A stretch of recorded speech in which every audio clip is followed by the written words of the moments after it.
Start a new game.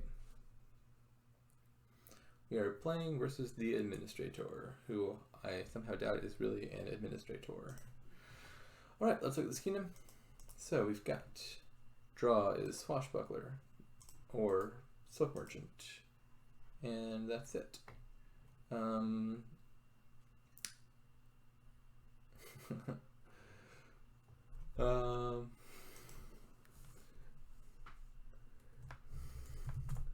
I don't know how to respond to that. I'll be happy if my opponent has that attitude from the outset, but you probably shouldn't. Action, we got walled village, we've got native village. Trashing, we've got remake, we got moneylender. Plus buy, we got goons. Definitely big engine to be built here. One other thing to point out, Lost Arts is very much a village. You can put Lost Arts on any pile, and then it gives you +1 action. So, for example, if you put Lost Arts on a cantrip, there's actually no cantrips here to demonstrate, but if you put Lost Arts on like a +1 card, +1 action, all of a sudden it become a village, because you give +1 card, +2 action. Generally, like the key targets for Lost Arts, I think, are terminal draw cards, like Swashbuckler and Silk Merchant, because A, they're the cards you need villages for anyway. You got to line up a village to play those. But B, we could put it on other terminal action cards like Goons. But these are the cards you want to play early, right? You need to play your draw cards first to then draw to the rest of your deck. And so one of the things that can most easily make your turn dud is if you find your draw cards but not your villages. Well, if you have Lost Arts in the draw, you never need to find the villages first. You can just always play the draw non-terminally. And so even if I had an equal number of like Swashbucklers and Goons in my deck, I'd rather Lost Arts be on the Swashbuckler than on Goons, because I'd be worried about finding the Swashbucklers before I find my villages. But I'm playing the Goons at the end of my turn anyway, and so if I have villages in my deck, I can always play the village before the Goons, but not always guaranteed for the cards you're playing early on. I'm not sure what I want here. So on 4, there's 2 plausible candidates. Let's go ahead and hurry up. We could get a remake early. I think that's what we're going to do first. Remake's just a phenomenal trasher. It's among the best $4 cards. Just trashes 2 cards. That's really good. So we'll definitely get a remake, I think. The other candidate, though, is Silk Merchant. Silk Merchant's just a phenomenal card in general. It's one of the best cards in the game. And Silk Merchant has this benefit of you get +1 coffer and +1 villager when you buy it. So the first play or two, it kind of pays for itself, because even if you collide it with another Silk Merchant or something, you can just spin that villager. Now it's going to taper off later. What do we want here? Do I want a 5-cost card? I could have trashed this Lucky Coin already. This is basically a copper that gives you a silver. The reason it's in the kingdom in lieu of one of the coppers is because Fool's around. And if Fool's around, you always have a Lucky Coin in the kingdom.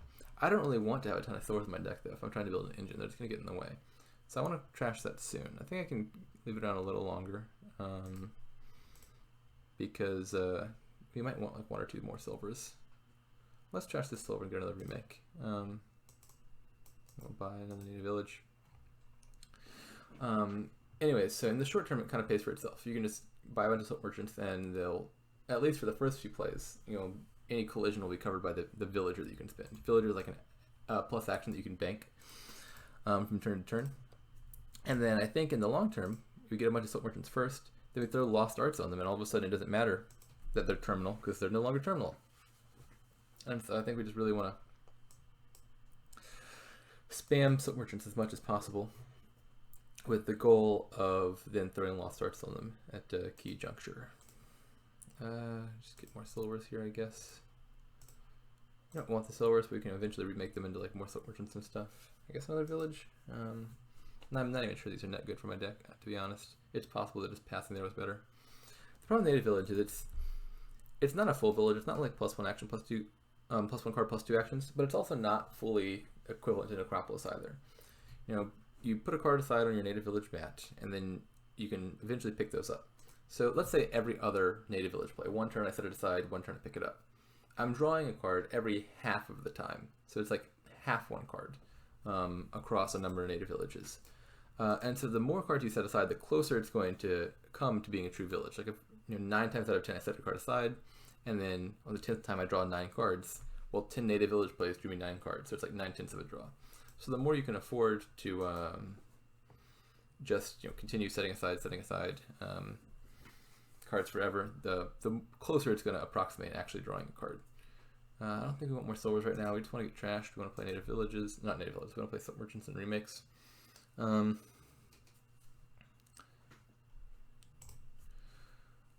So native village is, you know, just not nothing. It's there's a drawback to having it in your deck, which is it's not fully drawing a card. It's drawing like some portion of a card, depending on how frequently you pick things back up. Okay, well I don't want this boon. This is so annoying. I hate when there's boons that are allegedly boons and are actually hexing you instead. I do not want that boon at all, but it's not optional, so we're taking it. We can do Lost Arts already. I think I just like getting 2 more silk merchants though, because I want to get all of these. And then, like I said, we have villages to cover this in the short term. Plus, we have villages. Oh, there's our remake. We set it aside. Yeah, so maybe this native village thing wasn't working out so much after all. Anyways, yes, I'd much rather just get all the silk merchants, as many as I can. He should buy 2 here. He should certainly buy 2 here. And then we can get Lost Arts after the fact. Yeah, so like walled village, I mean, like, I would not pass up on a silk merchant for a walled village. Let's pick this up now. Okay, we can trash a bunch here. Now we're in business. I still want to get those silk merchants. Oh shoot, we're not winning this play as much as I wanted to. Let's not discard. It's asking us because we have this little Lost in the Woods thing. When you play Fool, the first time you get 3 boons, and then from there on out, you have this little effect, which is at the start of your turn, you can discard a card to get a boon, which is not super important to me. Let's draw onwards. We can probably get rid of this lucky coin now, I think. We don't need this anymore. It's kind of getting in the way. We got a swashbuckler. The last silk merchant. About time to put Lost Arts on it, I guess. How many do we end up getting? Gains a silk merchant. 1, 2, 3, 4, 5, 6. 6 is, I mean, it's better than half. I would have liked more. Silk merchant's a really strong card, and with Lost Arts, it's a really, really strong card. So now we're going to draw all the things. Got a native village down there. Let's pick up first. We can set aside. This swashbuckler, we probably want to pick that up. Now, do we want this effect? This is an important thing to consider. If your discard pile has any cards in it, +1 coffers, then if you have at least 4 coffers, take a treasure chest. I'm not sure we want the treasure chest because you can't turn it off, and so you're getting tons of golds, and so there's a chance that the golds just don't end up clogging your deck a bunch. But even if we don't, I think we want the treasure chest long term. We can't just take the coffer short term and just spend it anyway before we hit 4, so we never get the treasure chest. So what I want to do before I draw these 3 cards with my swashbuckler, I want to put something in my discard because that's how you trigger the effect. So I'm going to remodel first, not remodel, I'm going to remake first. We'll get another remake and we'll get a copper out of our deck. And now we get the +1 coin. Alright, so I have 1 card down there. I could draw up to 2 more cards. So let's trash this. We get a moneylender and maybe another remake. Draw that. Trash the copper. I don't think that's a remake on top. We could draw that and remake this stuff. I think I'd rather just buy goons now though.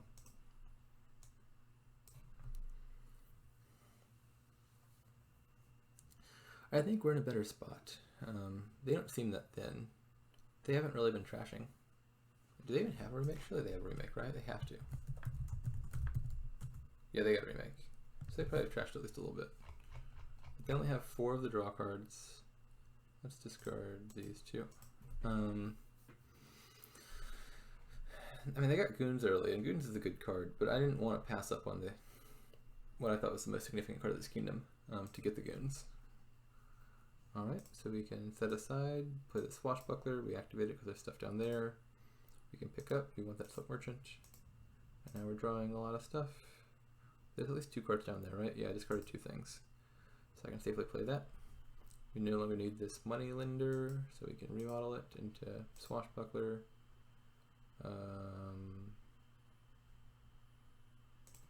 Village, I guess. Remodel this again. Let's get a second goons. Get another swashbuckler. We can set that aside. Okay, yeah. So key takeaways here. Soap Merchant, it's a really good card. We get tons of extra coffers, so we can hit whatever price points we need. You know, we could easily afford Goons or the Lost Arts or whatever card is important.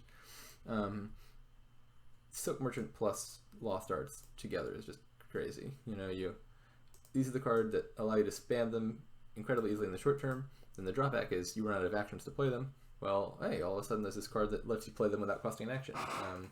I think winning the Soap Merchant split was pretty significant there. That was just going to jumpstart a deck a ton. The second thing is it just didn't feel like they were getting very trashed very quickly. They got a remake early on, but then their deck was, they still had 6 silvers, 5 coppers. I think one thing that might have bogged them down a bit is this Lucky Coin. And Lucky Coin is a card that really tilts the game in favor of big money, right? Like with Fool around, big money is a lot better than it normally would be because your deck is just adding silvers constantly. Big money like 7 left silvers. But big money was still nowhere near strong enough to compete with the engine in this game. We had phenomenal draw in action with Soap Merchant and Walled Village, and we had Goons around. Goons is just such strong payload, or I don't know if payload's the right word. It's such a strong way of scoring that it just makes big money impossible. You can just ignore provinces entirely, buy a bunch of Goons, get a bunch of Goons in play, and all of a sudden you're scoring like literally hundreds of points. Because this like stacks, sort of geometrically. You get more buys per Goons, you get more coins per Goons, you get like 7 Goons in play, you buy 8 things, you got like 56 points in a turn. So the engine is eventually going to scale up to beat big money. So that being said, Lucky Coin tilts you in the direction of big money because putting a bunch of silvers in your deck don't necessarily want. And so I think you want to play this sparingly if you're trying to build an engine anyway, because you don't want a ton of silvers that are gunking up your deck just like coppers are. And you kind of want to trash it as soon as possible. We got rid of it pretty early. We avoided playing it a few times. And I think this might be part of it, is they're trashing stuff and they're adding new silvers. This is a kingdom where I would very much not be afraid to get multiple remakes.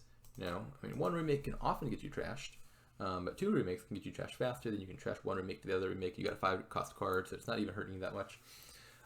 Plus, silver just seemed like a really good remake target here, right? You can trash the silvers and get a 4 cost card, of which there were a bunch of really good ones, like Remake, Soap Merchant, and Walled Village. And so you're certainly not unhappy to play Remake a bunch of extra times. Go on top of the 10 cards you wanted to trash already.